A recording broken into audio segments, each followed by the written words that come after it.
Hello friends, તો સ્વાગત છે તમારું મારી ચેનલ દીપિકાસ કિચનમાં. અને આજે આપણે મને કેકનો ઓર્ડર મળ્યો હતો, તો હું તમને આજે કઈ રીતે કેક બનાવું છું એ તમને આજે શીખવાડીશ. તો સૌથી પહેલાં તો મેં આગલા દિવસે કેકનો સ્પોન્જ છે એ રેડી કરી લીધો હતો અને ક્રીમ પણ બીટ કરીને એ પણ રેડી કરી લીધી હતી. અને સ્પોન્જને સૌથી પહેલાં 3 પાર્ટમાં આપણે ડિવાઈડ કરી લીધા હતા. હવે જે ટર્ન ટેબલ છે એની ઉપર એક આપણે કોઈ પણ કપડું કે આવી રીતે હેન્કરચીફ કે રૂમાલ હોય એ રાખી એની ઉપર બેઝ રાખી એની ઉપર ક્રીમ અપ્લાય કરીને પછી આપણે કેકનો સ્પોન્જ વચ્ચેવાળો છે એ મૂકવાનો છે. કેકના સ્પોન્જની નીચે બેઝની નીચે રૂમાલ રાખવાનું કારણ એ છે કે જ્યારે બી આપણે આવી રીતે કેકને જ્યારે ડેકોરેશન કરીએ અને આપણે તો એ ટાઈમે જે આપણો બેઝ છે એ ખસી ન જાય એને સહેજ ભીનો કરીને રાખવાનો છે. અને હવે આપણે કેકના બેઝ ઉપર ક્રીમ એટલે લગાવીએ છીએ કે જ્યારે પણ આપણે કેક પૂરી રેડી થઈ જાય અને કોઈને આપણે આપીએ, જ્યારે ઓર્ડર આપણો કમ્પ્લીટ થાય ત્યારે કેકનો બેઝની ઉપર ક્રીમ લગાવવાનું કારણ એ કે આપણો બેઝથી કેક ચીપકેલી રહે. તો હવે આપણે જે સુગર સિરપ અપ્લાય કર્યું છે એની ઉપર ક્રીમ અને એની ઉપર આપણે ચોકલેટ ચિપ્સ, એ જ રીતે આપણે આપણા જે 3 લેયર લીધા હતા એ 3 લેયર આપણે એવી જ રીતે પહેલાં આપણે બેઝ મૂકવાનો છે. બેઝ ઉપર સુગર સિરપની ઉપર આપણે ક્રીમ અને ક્રીમની ઉપર આપણે ચોકલેટ ચિપ્સ, એ રીતે આપણે આવી જ રીતે 3 પાર્ટ છે એ આપણે આપણા કવર કરી લઈશું. હવે આપણી આ ક્રીમ છે આપણો મતલબ કે જે બેઝ છે એક ઉપર એક 3 પાર્ટ કર્યા હતા જે સ્પોન્જના, એ આવી રીતે એક ઉપર એક મૂકીને લેયર રેડી કરી લઈશું.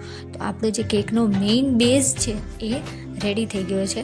હજી આપણે હાફ કેક પણ નથી થઈ. આ રીતે આપણે બેઝને રેડી કરી દઈશું અને આ ક્રીમને આવી જ રીતે ક્રમકોટ કરી અને આપણે ફ્રીજમાં 10 મિનિટ માટે એને મૂકી દઈશું. એટલે કે 10 મિનિટ માટે એને રેસ્ટ આપીશું, જેથી આ જે ક્રમકોટ છે, વચ્ચેની ક્રીમ છે એ બધી આપણી સરસ ક્રમકોટ થઈ જાય અને એને પણ સરસ રીતે સેટ થઈ જાય.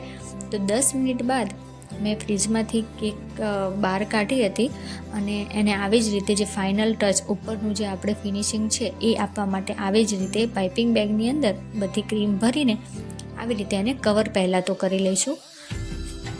મારી જ્યારે ક્રીમ અપ્લાય કરી હતી ત્યારે ઉપરની સાઈડથી ક્રીમ ઓછી પડી હતી, તો હું આવી જ રીતે આપણે વધારે ક્રીમ એડ કરીને આવી રીતે આપણે બનાવી લઈશું. ઉપરનું ફિનિશિંગ આપી દઈશું. તો અહીંયા ઉપરથી ફિનિશિંગ દેવાઈ ગયો છે, સાઈડમાંથી પણ ફિનિશિંગ ચારે બાજુ દેવાઈ ગઈ છે કેકને. અને જે જગ્યાએ લાગે કે કેકનો ક્રીમ છે એ જગ્યાએ ઓછી પડી છે, તો આવી રીતે આપણે એને કેકની ઉપર ક્રીમ સરસ રીતે ફેલાવીને જરૂર પડે તો આપણે બીજી ક્રીમ પણ એડ કરીને આપણે આવી રીતે જ ફિનિશિંગ આપવાનું છે. સાઈડમાંથી ફિનિશિંગ આપો ત્યારે આપણે સ્ક્રેપરની મદદથી બધી વધારાની કેકની ઉપરની જે ક્રીમ છે એ લઈ લેવાની છે.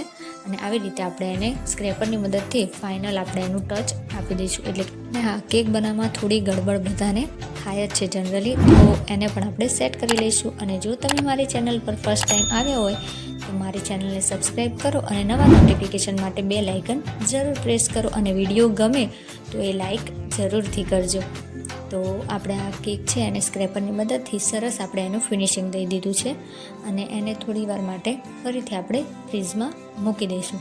અને હવે વારો છે આપણે જે થીમ બનાવવાના છે એ થીમની કલર કોમ્બિનેશનનો. તો સૌથી પહેલાં થોડી ક્રીમ વાડકીમાં લઈને મેં એની અંદર ચોકલેટ બ્રાઉન કલર એડ કરી દીધો હતો અને એને આવી જ રીતે મિક્સ કરી દેવાનો છે. જો તમે ડાયરેક્ટ ક્રીમ અપ્લાય કરો ત્યારે તમારે જે કલર જોઈએ છે એ કલર એવી રીતે આવતો નથી. પણ એક ટ્રીક આ છે કે ફૂલ ઓન કલર છે એ આપણો ફૂલ કલર જે આપણે જોઈએ છે, જે પ્રમાણે કલર ડાર્ક જોઈએ તો ડાર્કમાં તો બધી ક્રીમમાં તમે કલર અપ્લાય કરી શકો. પણ જો આપણને આવી રીતે એકદમ બ્રાઇટ કલર જોઈએ તો થોડી ક્રીમમાં હું આ જે બતાવું છું એ પ્રમાણે કરશો તો તમને એકદમ ઇઝીલી અને એકદમ બ્રાઇટ કલર મળી જશે. એટલે કે વધારે થોડો ઘાટો કલર મળશે. તો આપણા બંને કલર રેડી છે, ગ્રીન અને બ્રાઉન કલર.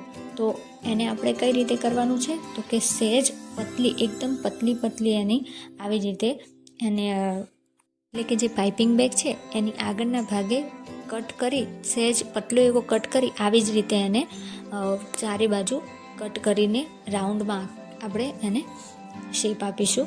તો સૌથી પહેલાં બ્રાઉન કલર લીધો છે અને એની ઉપર આપણે ગ્રીન કલરથી આવી રીતે કવર કરી લઈશું. જો તમે જે આ પતલી એકદમ હોય અને બ્રાઇટ કલર હોય, કલર શું છે કે એની અંદર આપણને થોડો ટેસ્ટ એનો એકદમ કડવાશવાળો આવે છે. તો તમે જે કેક બનાવો તો ડાયરેક્ટ કેકમાં ક્રીમમાં કલર એડ કરશો તો એકદમ લાઇટ થતો જાય છે, જેવો આપણને કલર જોઈએ છે એ નથી મળતો.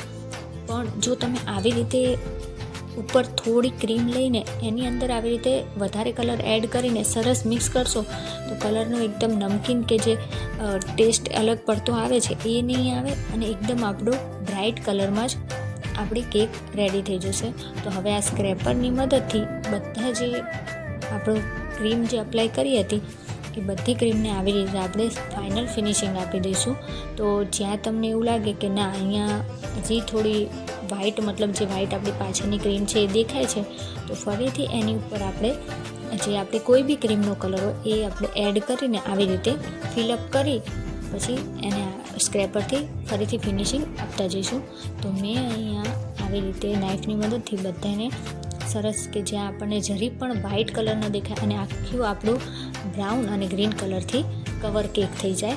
તો તમે જણાવો કે આ ટાઈમે કે તમને કેવો કલર લાગે છે, જેવો જોઈએ છે એવો કલર મળી ગયો છે કે નહીં એ કેક. હા, પણ એ તમે પહેલાં વિડીયો પૂરો જોજો કે કઈ થીમનો છે અને એ થીમ પ્રમાણે જે આપણો કલર છે એ સેટ થઈ ગયો છે કે નહીં.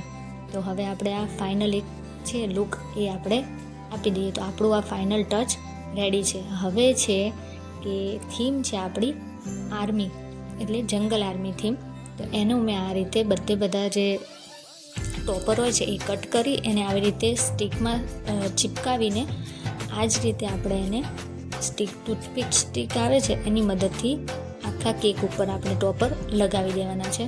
તો આ ટોપર તમને કેવા લાગ્યા એ પણ મને પહેલાં ખાસ જણાવજો કે કાંઈ તમને એવું લાગે કે ક્યાં કંઈક થોડી પણ મારી ભૂલ થઈ છે તો એ પ્રમાણે તમે મને ચોક્કસથી જણાવજો. હવે જે આર્મી થીમના જે ટોપર છે એ બધા મેં અહીંયા ચિપકાવી દીધા છે, કારણ કે આ એક નાના 4 થી 5 વર્ષના બાબાનો બર્થડે છે અને એને આર્મી ખૂબ જ ગમે છે. તો એને મેં આ રીતે કેક રેડી કરી લીધી છે અને એની ઉપર જે આપણે પર્લ્સ આવે છે, એડિબલ પર્લ્સ, ખાવા માટેના મોતી, એ મેં આવી રીતે એની ઉપર લગાવી દીધા છે. તો મારી આ theme cake, army theme cake તમને કેવી લાગી? જો તમને વિડીયો ગમ્યો હોય તો લાઈક જરૂરથી કરજો અને નવા આવા કેકના વિડીયો માટે પણ મારી ચેનલને સબસ્ક્રાઈબ જરૂર કરજો. So thank you.